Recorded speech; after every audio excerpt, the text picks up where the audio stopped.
ସେଇ ଦୁଇଟା ଗାଁ ମଧ୍ୟରେ ଜଙ୍ଗଲ ପାଇଁ ବୋଲିକି ସେମାନେ ଟିକେ ଗଣ୍ଡଗୋଳ ହଉଛନ୍ତି। ବହୁତ ମାନେ ବର୍ଷ ଆଗରୁ ସେମାନେ ଦୁଇଟା ଗାଁ ଲୋକ ସେ ଯୋଉ ଗ୍ରାମ୍ୟ ଜଙ୍ଗଲଟାକୁ ମାନେ ଜାଳ କାଠ ହିସାବରେ ବ୍ୟବହାର କରୁଥିଲେ। ଆଉ ଯେତେବେଳେ କି ସେମାନଙ୍କ ଭିତରେ ଟିକେ ଭାଗ ବଣ୍ଟାର ଯଦି ମାନେ ଉଣା ଅଧିକାର ରହିଗଲା, ସେତେବେଳେ ଅନ୍ୟ ଗାଁ ଲୋକ ଅନ୍ୟ ଗାଁ ଉପରେ ଆରୋପ କରିକି ସେମାନଙ୍କ ଭିତରେ ଗଣ୍ଡଗୋଳ ସୃଷ୍ଟି କରୁଛନ୍ତି ସେମାନେ।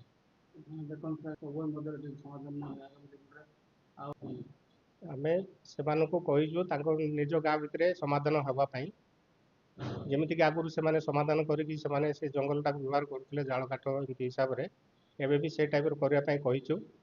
ଯଦି ବି ସେଇଠି ଦ୍ୱାରା ଯଦି ହେଇନପାରେ, ଆମେ ଦିଟା ମାନେ ଟିମ୍କୁ ଦିଟା ଗାଁର ଲୋକଙ୍କୁ ମୁଖିଆ ମାନଙ୍କୁ ଡାକିବୁ, ଡାକିକି ଏଠି ସମାଧାନ କରିବୁ।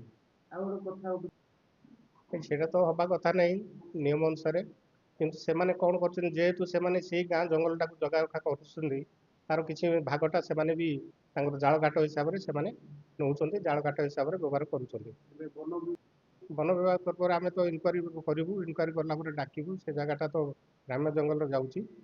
ଯଦି ହବ, ଯେତିକି ବି ଆମର ଯେତିକି ଜିନିଷ ଅଛି ସେଠି ଯଦି କଟା ହେଇକି ବି ଜାଳ କାଠ ଯାହା ଥିବ, ଆମେ ସେଟାକୁ ଉଠେଇକି ଆଣିକି ଏଠି ଆମେ ସିଜ୍ କରିବୁ। ଯୋଉମାନେ କମ୍ପ୍ଲେନ୍ ନାଇଁ ପରମିଶନ ନେଇନାହାନ୍ତି କି ଯେହେତୁ ଆମେ ବି ମାନେ ଗତ ଥର ବି ମାନେ ଏମିତି ଆଗ ଦିନରେ ପୂର୍ବ ଦିନ ମାନଙ୍କରେ ହେଇଥିଲା, ଆମେ ସେମାନଙ୍କୁ ବି କହିଥିଲୁ ଯେତେବେଳେ ତୁମେ ଗାଡ଼ିରେ ଯଦି ଜିନିଷ ଯାଉଛି ଆମକୁ ସାଙ୍ଗେ ସାଙ୍ଗେ ଖବର ଦେବା ପାଇଁ। ଯେହେତୁ ଆମେ ଗାଡ଼ି ସାଙ୍ଗରେ ମାନେ ଜିନିଷ ସାଙ୍ଗରେ ଗାଡ଼ି ମିଳିଲେ ଆମେ ତାକୁ ସିଜ୍ କରିବା ପାଇଁ ଆମକୁ ସୁବିଧା ହବ।